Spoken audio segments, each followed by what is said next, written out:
আলহামদুলিল্লাহ। তো বলতেছিলাম যে কোরআন এমনই একটা কিতাব, কোরআন এমনই একটা কিতাব, দুনিয়ায় চুম্বক লোহা আছে, দুনিয়ার ম্যাগনেট আছে। এই ম্যাগনেট বালুর কণার মধ্যে ঘষাঘষি করলে বালুর কণার মধ্যে থেকে লোহার কণা খুঁজে খুঁজে বাইর করে। দুনিয়ার ম্যাগনেটে বালুর কণার মধ্যে থেকে লোহার কণাগুলা খুঁজে খুঁজে বাইর করে।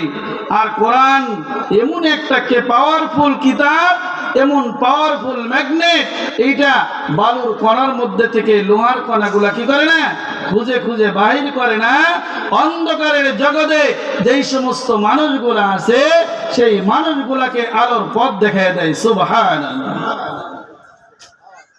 যেহেতু কোরআন অন্ধকারের জগৎ থেকে মানুষকে আলোর পথ দেখায়, তাহলে কোরআনকে আমাদের পড়া দরকার আছে না নাই?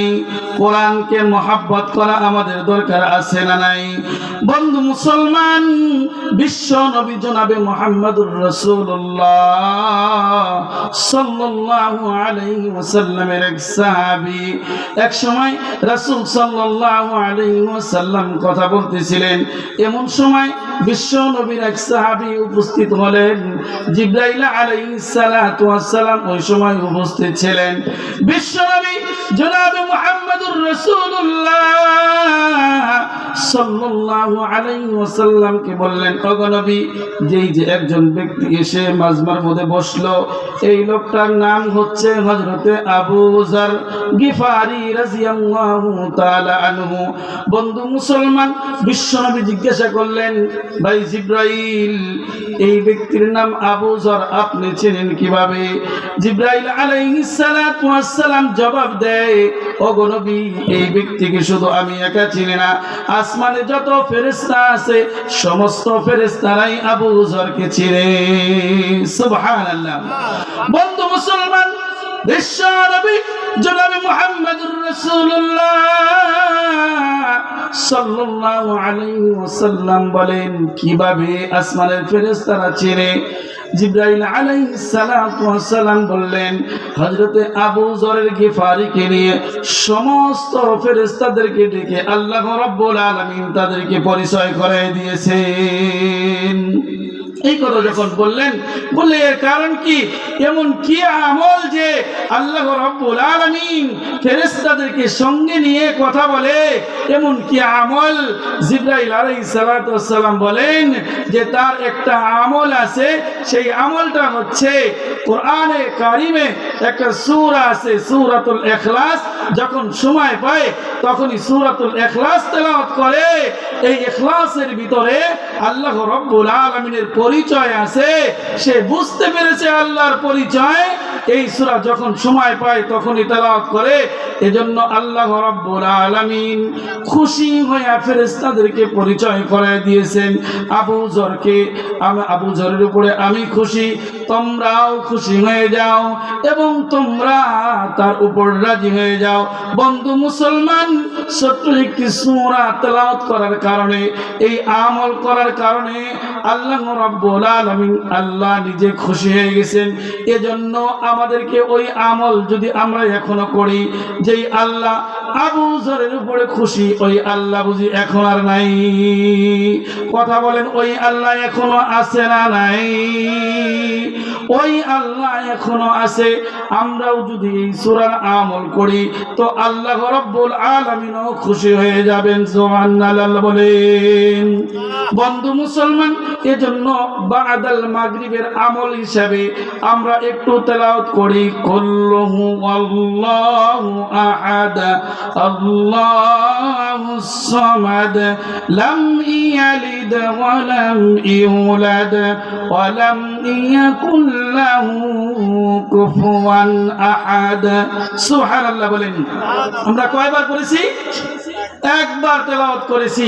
রাসূল সাল্লাল্লাহু আলাইহি ওয়াসাল্লাম বলেন যে একবার সূরাতুল ইখলাস তেলাওয়াত করেছে, কোরআনুল কারীমের 30 পারার 10 পারা তেলাওয়াত করার সব আল্লাহ বান্দার আমলনামায় দিয়েছে। সুবহানাল্লাহ, সুবহানাল্লাহ। বিশ্ব নবী জনাবে মুহাম্মদুর রাসূলুল্লাহ সাল্লাল্লাহু আলাইহি ওয়াসাল্লাম সাহাবায়ে কেরামদেরকে নিয়ে একদিন কথা বলতেছেন। কথা বলতে বলতে এক পর্যায়ে বললেন যে তোমরা একটু কাছে কাছে আসো, তোমরা একটু কি করো, কাছে কাছে আসো। বিশ্ব নবী জনাবে মুহাম্মদুর রাসূলুল্লাহ সাল্লাল্লাহু আলাইহি ওয়াসাল্লাম যখন বললেন তোমরা কাছে কাছে আসো, সাহাবায়ে কেরাম তো এমনিই কাছে কাছে থাকতে চাইতেন। যখন কাছে কাছে আসতে বললেন তারা বুঝতে পারলেন গুরুত্বপূর্ণ কোনো কথা আছে। যখন তারা কাছে চলে আসলেন সবাইকে উদ্দেশ্য করে বললেন, আজকে আমি তোমাদেরকে কোরআনুল কারীমের 30 পারার 10 পারা এখন আপনি তোমাদেরকে তেলাওয়াত করে শোনাবো। এই কথা যখন বললেন সবাই তো খুশি যে কোরআন তেলাওয়াত শুনতেই পারি নাই, বিশ্বনবী জনাবে মুহাম্মদুর রাসূলুল্লাহ সাল্লাল্লাহু আলাইহি ওয়াসাল্লাম আমাদেরকে কোরআন তেলাওয়াত করে শোনাবেন। সবাই খুশি, সবাই কাছে কাছে চলে আসছেন। বিশ্বনবী জনাবে মুহাম্মদুর রাসূলুল্লাহ সাল্লাল্লাহু আলাইহি ওয়াসাল্লাম সূরাতুল ইখলাস তেলাওয়াত করতে শুরু করলেন। সবাই পড়েন, কুল হুয়াল্লাহু আহাদ আল্লাহুস সামাদ লাম ইয়ালিদ ওয়া লাম ইউলাদ ওয়া লাম ইয়াকুল লাহু কুফুয়ান আহাদ। আল্লাহু আকবার। এই সূরা তেলাওয়াত করে রাসূল সাল্লাল্লাহু আলাইহি ওয়াসাল্লাম কামরার ভিতরে চলে গেছেন।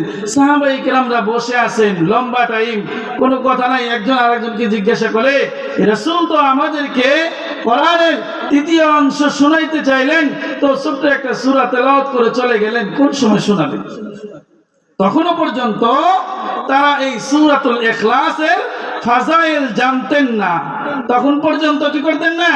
সূরা ইখলাসের ফাজাইল জানতেন না। তো রাসূল সাল্লাল্লাহু আলাইহি ওয়াসাল্লাম এরকম ভিতর থেকে বাইরে হয়ে আসলেন। আসার পরে বলতেছেন, তোমরা কি বলতেছো? বলে, রাসূল আপনি তো আমাদেরকে কোরআনের 3 ভাগের 1 ভাগ শোনাইতে চাইলেন, এইজন্য আমরা বসে আছি। রাসূল সাল্লাল্লাহু আলাইহি ওয়াসাল্লাম বললেন, আমি তো তোমাদেরকে সূরাতুল ইখলাস তেলাওয়াত করে শোনালাম। যে সূরা ইখলাস তেলাওয়াত করে একবার, সে 3 ভাগের 1 ভাগ তেলাওয়াত করার সমপরিমাণ সওয়াব পায়। সুবহানাল্লাহ বলেন। বন্ধু মুসলমান, এজন্য আমাদেরকে এই কোরআন তেলাওয়াতের অভ্যাস চালু করতে হবে, সূরাতুল ইখলাসের আমল চালু করতে হবে। যখন এই সূরাতুল ইখলাসের আমল হবে, আল্লাহ রাব্বুল আলামিন আমরা যখন একবার পড়ব 10 পারার সওয়াব পাবো, 2 বার পড়লে 20 বারের সওয়াব, 20 পারার সওয়াব পাবো, 3 বার যখন পড়ব পুরা কোরআন তেলাওয়াত করার সওয়াব আল্লাহ বান্দার আমলনামায় দিয়ে দিবেন। এজন্য আমাদেরকে তেলাওয়াত করার অভ্যাস করতে হবে না নাই? বন্ধু মুসলমান, এজন্য আমাদেরকে কোরআন থেকে তেলাওয়াত করতে হবে। আল্লাহ রাব্বুল আলামিন বলেন, ফাকরাউ মা তায়াসসারা মিনাল কুরআন। আমরা অনেকেই কোরআন তেলাওয়াত করতে জানি না, কোরআন তেলাওয়াত করতে পারি না। আল্লাহ রাব্বুল আলামিন কোরআন তেলাওয়াত করতে পারি না বটে, আমরা কোরআন তেলাওয়াত করে বন্ধ করে দিয়েছি। আমাদেরকে আল্লাহ রাব্বুল আলামিন সুযোগ করে দিলেন যে যেখান থেকে মন চায় সেখান থেকেই তেলাওয়াত করো। সুবহানাল্লাহ বলেন। তাহলে সুযোগ আছে, যেখান থেকে মন চায় সেখান থেকেই আমরা তেলাওয়াত করতে পারবো, এই সুযোগ আছে। আমরা সূরা ইখলাস জানি, সূরা ইখলাসই তেলাওয়াত শুরু করে দেব। কথা বলেন ঠিক কি না? সূরা নাস জানি, বন্ধ করে দিলাম।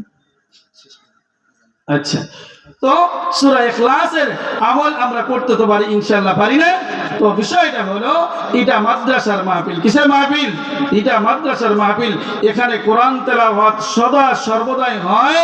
এজন্য আমাদেরকে এই মাদ্রাসায় যারা তালবে ইলম আছে, কোরআনকে মহব্বত করতে হবে, কোরআন ওয়ালাদেরকে মহব্বত করতে হবে, কোরআনের মাদ্রাসাকে মহব্বত করতে হবে। তো আল্লাহ রাব্বুল আলামিন দুনিয়ায় আখিরাত উভয় জিন্দেগিতে কল্যাণময় করে দিবেন। এজন্য এই মাদ্রাসা কিয়ামত পর্যন্ত জারি থাকে। আল্লাহ রাব্বুল আলামিন কবুল করে নেন। সবাই বলে আমিন। বিশ্বের আনাচে কানাচে যত মাদ্রাসা আছে, সমস্ত মাদ্রাসাকে আল্লাহ আপনি কবুল করে নেন। সবাই বলে আমিন। সমস্ত মাদ্রাসায় যেন দ্বীনি শিক্ষা চলতে থাকে, আল্লাহ সেই ব্যবস্থা আপনি করে দিয়েন। সবাই বলে আমিন।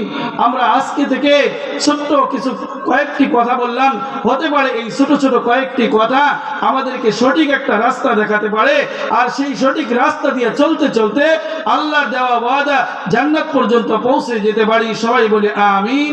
সংক্ষিপ্ত আকারে দু চারটি কথা যা বললাম, ত্রুটিগুলাকে দূরে সরিয়ে সঠিকগুলার উপরে আল্লাহ আপনি আমাদের সবাইকে আমল করার তৌফিক দান করেন। সবাই বলে আমিন। ওয়া আখির দাওয়ানা আনিল হামদুলিল্লাহি রাব্বিল আলামিন। আসসালামু আলাইকুম ওয়া রাহমাতুল্লাহ। মাশাআল্লাহ, জাযাকুমুল্লাহ খাইর, বারাকাল্লাহ ফি হায়াতি। এতক্ষণ আপনাদের সামনে কোরআন এবং হাদিসের আলোকে অত্যন্ত গুরুত্বপূর্ণ আলোচনা করলেন হাফেজ মাওলানা সাইফুল্লাহ আশরাফি। হাফেজ মাওলানা সাইফুল্লাহ আশরাফি হুজুর অত্যন্ত গুরুত্বপূর্ণ আলোচনা করেছেন।